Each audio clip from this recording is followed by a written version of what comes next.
Kehidupan modern yang tidak terlepas dari gaya hidup kurang sehat, konsumsi makanan siap saji dengan kadar lemak tinggi, serta pola makan yang tidak seimbang memiliki potensi menimbulkan berbagai penyakit. Mie merupakan salah satu produk pangan yang sangat populer yang ada di Indonesia. Mie mempunyai ciri khas dengan bentuk panjang, keriting, atau tipis. Mie digolongkan menjadi berbagai jenis antara lain mie kering, mie rebus, mie basah, mie kukus, dan mie instan. Mie terbuat dari bahan dasar tepung terigu yang berasal dari gandum dengan kandungan karbohidrat yang tinggi sehingga menjadi makanan alternatif sebagai pengganti nasi. Pandangan terhadap mie saat ini cukup kurang baik, terutama terkait proses pembuatan hingga pengolahan.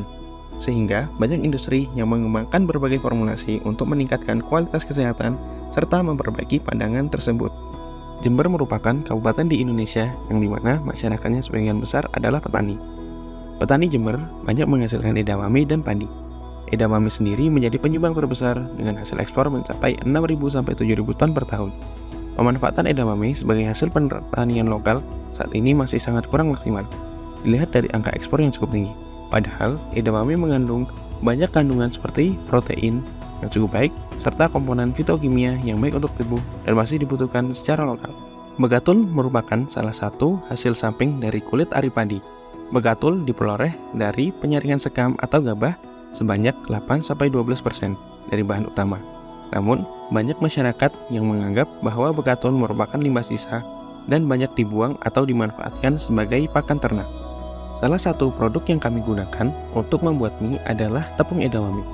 Dalam 100 gram tepung edamame terdapat 347 kalori, 35,9 gram protein, 20,6 gram lemak, 29,9 gram karbohidrat, 5,8 gram serat, 4 gram abu, 195 mg kalsium, 544 mg fosfor, 8,4 mg zat besi, 52 mg natrium, 2,5 gram kalium, 4,3 gram tembaga, 2, mg seng, 140 mikrogram karoten, 0,77 mg tiamin, 0,32 riboflavin, dan 2,1 mg niacin.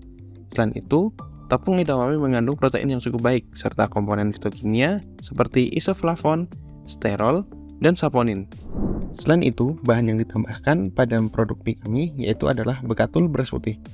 Begatul merupakan campuran lapisan ainuron dan perikarp yang terlepas dalam proses penggilingan padi, yang dimana begatul mengandung zat gizi yang baik untuk dikonsumsi oleh manusia, yaitu protein 13-17%, lemak 2-5%, karbohidrat 67-72%, dan serat kasar 7-10%, 370-387 kalori, serta kaya akan vitamin B, terutama vitamin B1. Untuk tahapan yang pertama yaitu pembuatan mie. Dalam pembuatan mie, pertama-tama siapkan alat dan bahan yang akan digunakan. Alat yang digunakan yaitu wadah untuk setiap bahan, spatula, sendok, alat penumbuk, rolling pin, dan pengaduk. Sedangkan bahan yang digunakan yaitu 225 gram tepung terigu, 45 gram tepung edamame, 30 gram tepung begatul beras putih grade A, 1 kuning telur, tepung kanji secukupnya, dan air 160 ml. Setelah menyiapkan alat dan bahan yang digunakan, kemudian tuangkan tepung terigu, tepung edamame, dan tepung begatul beras putih pada wadah yang telah disiapkan. Aduk seluruh tepung tersebut menggunakan spatula. Campur kuning telur dengan air dan diaduk supaya nanti ketika dilakukan mixing dengan tepung, adonan akan lebih merata. Lakukan pengadukan dan kemudian ulen adonan hingga berbentuk gumpalan. Adonan kemudian ditumbuk supaya lebih merata dan tidak mutus ketika menjadi mie.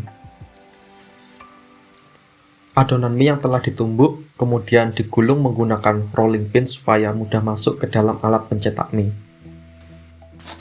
Masukkan adonan ke alat pencetak mie dengan kerapatan pencetak yang longgar, namun pada tahap ini hanya dilakukan pemanjangan dan penipisan adonan. Adonan kemudian ditaburi tepung kanji supaya tidak lengket, dan masukkan kembali adonan ke dalam alat pencetak mie. Pada tahap ini, adonan dilakukan pencetakan hingga berbentuk mie. Mie yang telah jadi kemudian diangkat dan dimasukkan ke dalam wadah untuk dilakukan proses selanjutnya. Dalam pembuatan chili oil, pertama-tama siapkan alat dan bahan yang akan digunakan. Alat yang digunakan yaitu kompor, teflon, spatula, pisau, talenan, sendok, wadah untuk bahan, dan wadah kosong untuk chili oil. Sedangkan bahan yang digunakan yaitu 20 gram cabai kering yang sudah dihaluskan, setengah sendok makan kaldu ayam bubuk, seperempat sendok teh micin, setengah sendok teh garam, 1 sendok teh gula, 75 ml minyak, dan 1 siung bawang. Iris bawang putih hingga menjadi cacahan. Kemudian tuangkan minyak ke dalam teflon dan nyalakan kompor dengan api kecil supaya cabainya tidak mudah gosong. Masukkan irisan bawang putihnya dan tumis bawang putih sampai harum hingga berwarna putih keemasan. Kemudian masukkan cabai yang sudah dihaluskan dan aduk cepat sampai tercampur merata. Tambahkan juga bumbu setengah sendok makan kaldu ayam bubuk, seperempat sendok teh micin, setengah sendok teh garam, dan 1 sendok teh gula. Aduk sampai tercampur merata. Masak dan aduk terus sampai warnanya cukup gelap. Matikan api kompornya dan pindahkan chili oil ke dalam wadah. Dalam pemasakan mie, pertama-tama siapkan alat dan bahan yang akan digunakan. Alat yang digunakan yaitu kompor, teflon, panci, spatula, peniris, mangkok kosong untuk mie, wadah untuk bahan, sendok, garpu, pisau, talenan, dan wadah kosong untuk meletakkan sayur yang sudah direbus. Setelah menyiapkan alat dan bahan, kemudian masukkan seluruh bumbu-bumbu ke dalam mangkok, yaitu chili oil sesuai selera, 1 sendok makan kecap, lalu tambahkan minyak wijen, lada hitam, dan kecap asin secukupnya. Masukkan air ke dalam panci dan nyalakan kompor untuk memasak sawi terlebih dahulu. Sembari menunggu air mendidih, lakukan pemotongan pada sawi dan daun bawang.